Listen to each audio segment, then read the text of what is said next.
Luria. Well, good morning. Thanks to everyone who's joining us and to my colleagues, Spanberger, Jennifer Wexton. We thought it was really important at this point. We're about a week out from the election to highlight an issue that, I'm just continuing to hear about across the district down here in Hampton Roads. I know Abigail and Jennifer are as well, but, this plan that the Republicans have that Kevin McCarthy's put forward, there's a plan in the Senate essentially to gut Social Security and Medicare. Seniors have echoed to me time and again how concerned they are about this issue. And we just wanted to, spend some time this morning talking about the fact that we stand firmly behind protecting Social Security and Medicare, and also have an opportunity to talk about the things that we've done this Congress to lower prescription drug costs for seniors. I think when all three of us were running in 2018, we talked a lot about how Medicare needed to be able to negotiate prescription drug costs. That legislation has now been signed into law by the president. It puts an annual cap on prescription drug costs. It caps insulin at $35 for seniors. And of course, we have more work to do because we want to be able to cap insulin costs for everyone. But we think this stands in a stark contrast to what we're hearing from our opponents in all three of these districts across Virginia. And I'd love to hand it over to my friend Abigail Spanberger to talk a little bit about what she's hearing in the 7th district and why this issue is so important. Thank you, Elaine. Well, this issue, I think, is one more issue that is kind of in line with what we've seen across our races, at least, where we see Republican candidates who are running on platforms that are really out of touch with the needs of the people that we represent. Elaine was exactly right. Since the very beginning of the time when we started running, the cost of prescription drugs, the necessity to protect Social Security and Medicare have been among the kind of standard pillars that I've heard about across the campaign trail. Unfortunately, in our race, my opponent has pledged to join the House Freedom Caucus, which has always wanted to strip away from hard-earned benefits of Virginians who have paid into Social Security throughout the entirety of their working lives.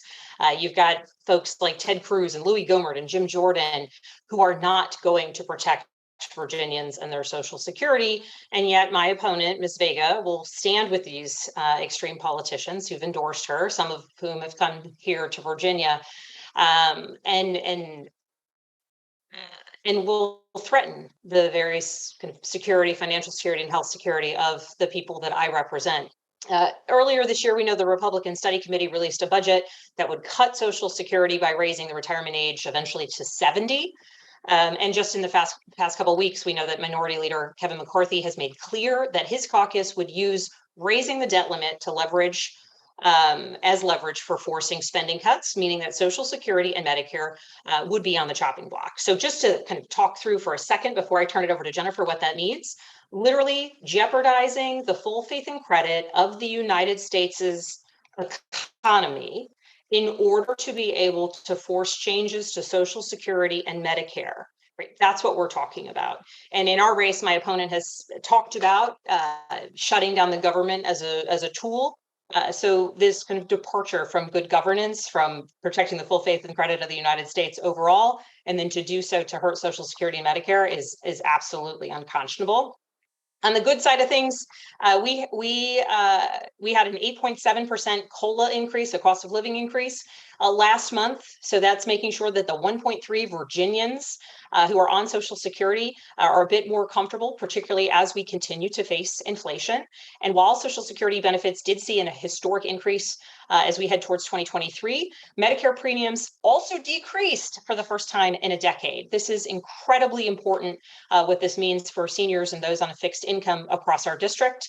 And adding one more thing before I turn it over to Jennifer, in addition to what Elaine talked about with pricing, capping insulin prices and out-of-pocket cost pays, there is out-of-pocket costs. There's also in the legislation that is now law a requirement that multinational drug companies pay rebates to Medicare when they jack up their prices faster than the rate of inflation, right? And my opponent has pledged that she would repeal the Inflation Reduction Act. That's all of those cost savings for seniors. That's the ability to negotiate for Medicare, and a requirement that multinational drug companies pay rebates to Medicare when they jack up prices faster than the rate of inflation, which has happened every year since the mid-2000s. In 2021 alone, more than 1,200 drug prices increased faster than inflation.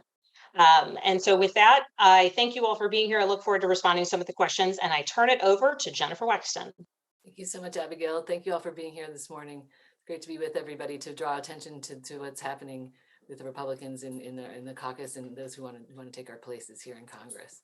We're here today because Virginians deserve to know the truth. At a time when many Virginia families are hurting from the fallout of the pandemic and inflation, our extreme Republican opponents are plotting to gut Social Security and Medicare.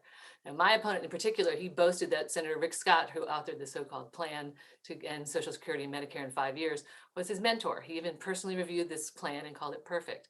He said, quote, "I couldn't have asked for anything better. There's nothing better in my opponent's opinion than gutting Social Security and Medicare." Americans are looking to Congress for solutions of the burdens of their budgets they're facing right now. But meanwhile, Republicans want to kick them when they're down, taking away crucial health care and economic benefits from over 1.5 million Virginia seniors. Now, the Republicans' commitment to America is neither good for America nor is it planned, because they have no plan. They have no plan for inflation. They have no plan for the economic security of families, for protecting Americans' health care. They just want to play the blame game, and culture wars. They're going to destroy our economy in the process. As was mentioned already, they're threatening to default on our debt, an unthinkable proposition that would be devastating for families across the Commonwealth, an embarrassment to our nation. You cannot play recklessly with the debt limit in the United States of America. Our full faith and credit nationwide and throughout the world is at risk. Meanwhile, we're fighting rising costs, bringing prices down, and even investing in American businesses to create good-paying jobs. We're seeing Social Security checks increase while Medicare premiums go down. This is a major benefit to American seniors. We need to build on this progress rather than destroying it. It's all about practicing the dignity and financial stability of protecting the dignity and financial stability of our seniors.